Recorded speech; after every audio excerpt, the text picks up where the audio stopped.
Oh, yeah, let's talk about Minnesota. I was told not to tweet this until the House is adjourned for fear of jinxing it, but the Minnesota legislature just completed what is probably the most productive session anywhere in the country since probably the New Deal. Sweeping bills and reforms across every area of life. This is what you're supposed to do. Many people are saying that this is what you're supposed to do when you win power, no matter how marginal that power might be. Minnesota's Democratic Farmer Labor Part accompanied this monumental session with a 6-vote margin in the House and a bare 1-vote majority in the Senate. The scale of their achievement cannot be overstated. With no votes to spare, the Minnesota Democrats have implemented vast new social programs, enacted protections for groups threatened by far-right states in the Supreme Court, strengthened unions, poured money into schools, replaced infrastructure, and fed every Minnesota child. Just remember the things I'm telling you. I want to do this justice, so tomorrow I'm going to add all the high points to this thread, but the session ending a few minutes ago, I wanted to emphasize that something really incredible has happened here. Before I start tweeting individual policy accomplishments, there was a 1-vote margin. This was not a radical left-wing legislature, okay? There are plenty of moderate Dems here, but the moderates, unlike Dems elsewhere, still wanted to get stuff done and saw progressives as partners in making that happen. Rather than looking at the November numbers result and imposing some kind of self-limiting narrative about the scope of their mandate, the Minnesota Dems looked at their priorities and said, how much of the list can we get done? Turns out the answer was almost everything. It probably also helped that this was a younger legislature with many first-time committee chairs and newer members who were eager to start governing after years of relative deadlock in a divided state house. But the key here is that the DFL clearly figured, no matter how small their majorities were, it was better politically and morally to choose doing good things over doing nothing. And it did. Again and again. As for the GOP, there was just nothing it could have done about it. It complained a lot, but the Republicans just didn't have the votes. And undoing this session is a vast project that requires flipping 3 branches. Even in a purplish state, that's a high bar. Okay. So what did the Minnesota Dems actually do? In no particular order, let's get started. 1, they created a huge new statewide paid family and medical leave program, raising the number of workers receiving paid leave from 25% to 100%. 2, they fully legalized marijuana. 3, they made school lunches free for all students. This led to Governor Tim Walz being adorably mobbed by elementary schoolers. This was a great photo op if you recall. Which party protects the children, huh? How do you protect children? By fucking owning them for wearing girls' clothes or boys' clothes when you don't want them to? Or by fucking feeding them? Okay? How do you truly protect children? This is how you truly protect children. This image in and of itself is so crazy to me. I haven't seen something like this. I haven't seen a photo op like this from America in such a long time. It literally feels like we're watching, I don't know, some kind of like Cuban initiative put in place, when in fact, it's such a basic social policy. So remember that. Then they created new protections for Uber and Lyft drivers, leading the state senator Omar Fateh to be adorably mobbed by Uber and Lyft drivers. Here is that video. This video is awesome.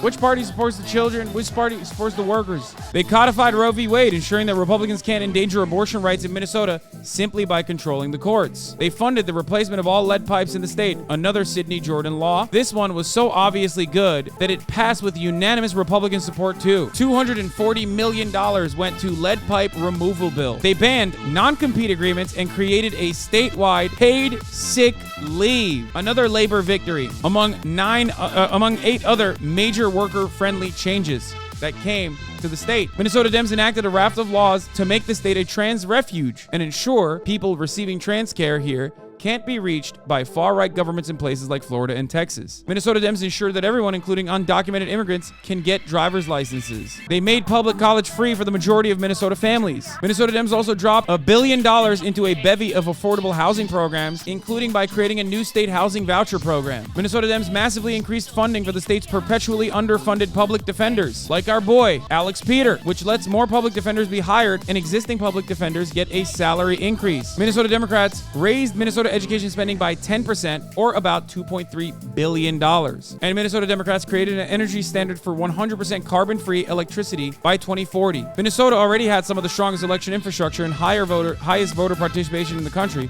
but the legislature also just made it stronger with automatic registration, pre-registration for minors, and easier access to absentee ballots. And they expanded the publicly subsidized health insurance program to undocumented immigrants. This one is interesting because it is the sort of thing Dems often balk at. The governor opposed it. The legislature rolled over him and passed it anyway. And last but not least, well, this is not the last one, but the Minnesota Dems expanded background checks and enacted red flag laws, passing gun safety measures that the GOP has thwarted for years. This in just the last 4 years? No, this is just over the fucking weekend, dog. What do you mean? This happened literally this past week. You didn't hear about it because the only fucking outlets that have been covering this shit overall hasn't necessarily been like any mainstream media coverage. These didn't all take place over the weekend, law. I thought most of this was over this weekend. No? Oh, it's in the last 4 months? I was wrong. My bad. It's been in this session. Most of it has been through this session. A lot of them were, oh yeah, the school, yeah, you're right actually. What am I talking about? I covered half of this shit when it happened originally, like the school meals program and whatnot. But yeah, it's through this legislative session, and a lot of the big changes came over this past week. Like a lot of the final ones, the cherries on the top came this past week. Anyway, let's continue. They gave the state attorney general the power to block the huge healthcare mergers that have slowly gobbled up the state's medical system. They restored voting rights to convicted felons as soon as they leave prison. They also made prison phone calls free, which is huge. I need you to understand something. This is a banger. This is absolutely a fucking banger. Minnesota on top. Tim Walz with a 1-seat majority versus Kathy Hochul with a supermajority. Yeah. So understand something, okay? This can be done. And the way that this is done is, you know, first and foremost by voting, and voting for, again, often overlooked slots like the state legislature positions. Voting for Supreme Court justices in the state. This didn't happen because they voted for the right representatives in the House of Representatives and also the Senate. This happened through statewide elections, okay? So understand that. Understand how important that is, which is why I always tell you, vote early and vote often. And vote illegally, okay? Because it's not always just about like, oh my God, we're voting for the president, nothing is gonna change. Because yeah, the president sucks, but these policies will fundamentally change people's lives. So if you're voting for, if you're voting down ballot, you might as well go up the ballot too.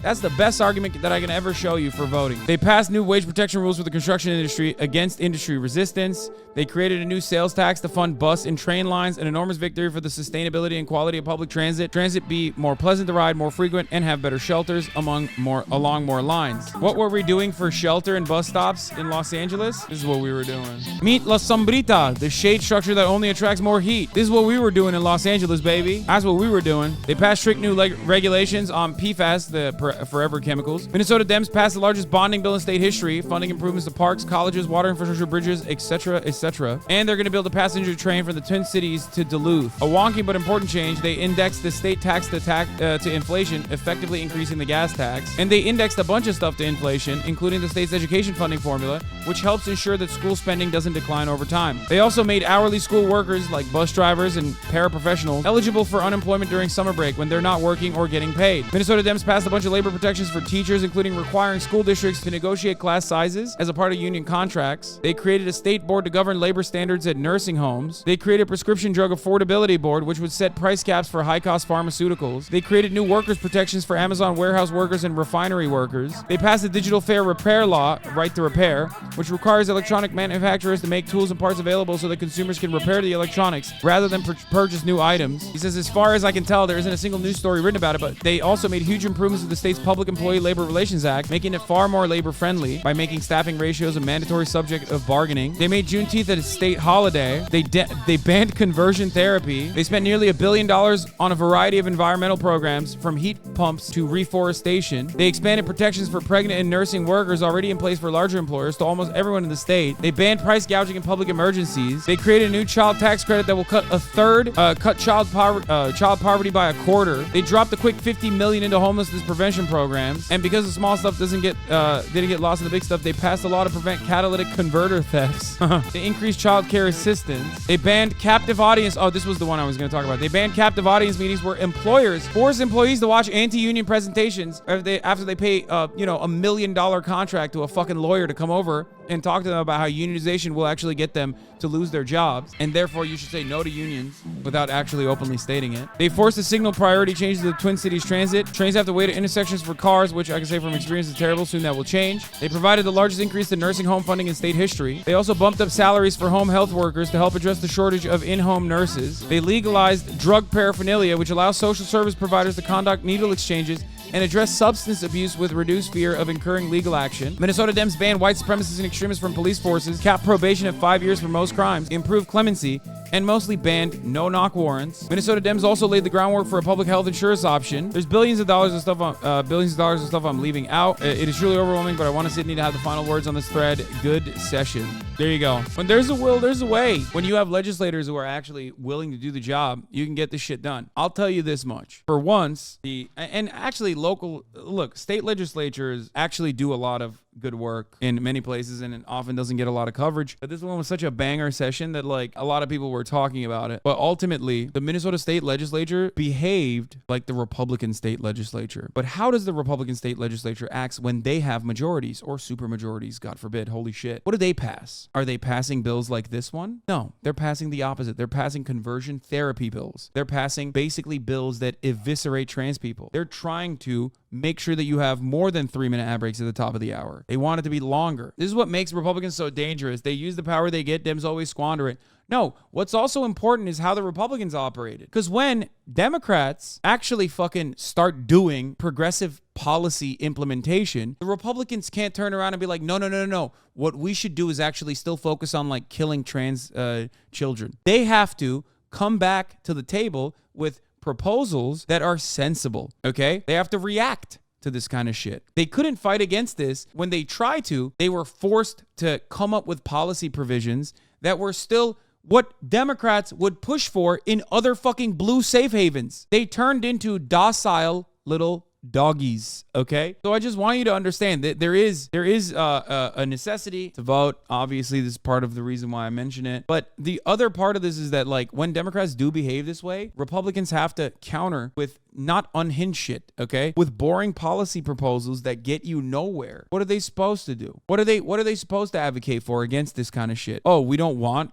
pharmaceutical affordability packages? Is that what you're gonna do? No, you can't say that. You'll get fucking cooked about it. Okay? You'll get fucking eviscerated. So if you want to fucking use bureaucratic means to fight fascism or to fight like the coming wave of fascism, authoritarian fascism that is undemocratic and awful, if you want to be an institutionalist, fine. I don't like it, but at least get the fucking job done when you do have power.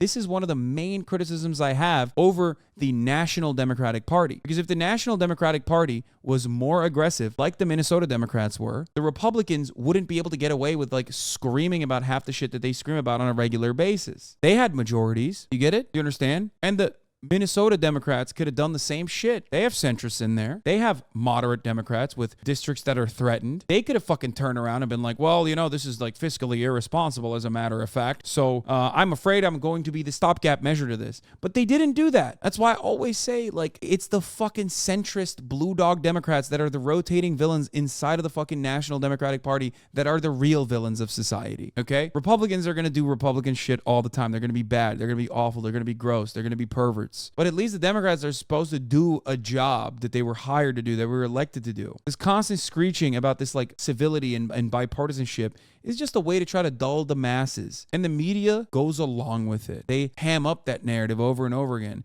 As the Republicans spit on your fucking face and call you a pedophile, you're supposed to sit there and say thank you. When they go low, we go high. Fuck that. So it's great. Great. This kind of shit is awesome. And you should demand more from your local reps. You should demand more from your state reps. You should expect California state representatives to behave this way. Absolutely expect New York state representatives to behave this way. They don't. They don't because they are significantly more focused on maintaining their grip of power and creating a neoliberal stronghold. And that's why they lose. Stop going to the right. Fucking disgusting. But yeah, shouts out to Red Minnesota. They're communists out there. They're communists. They're Maoist third worldists, it seems.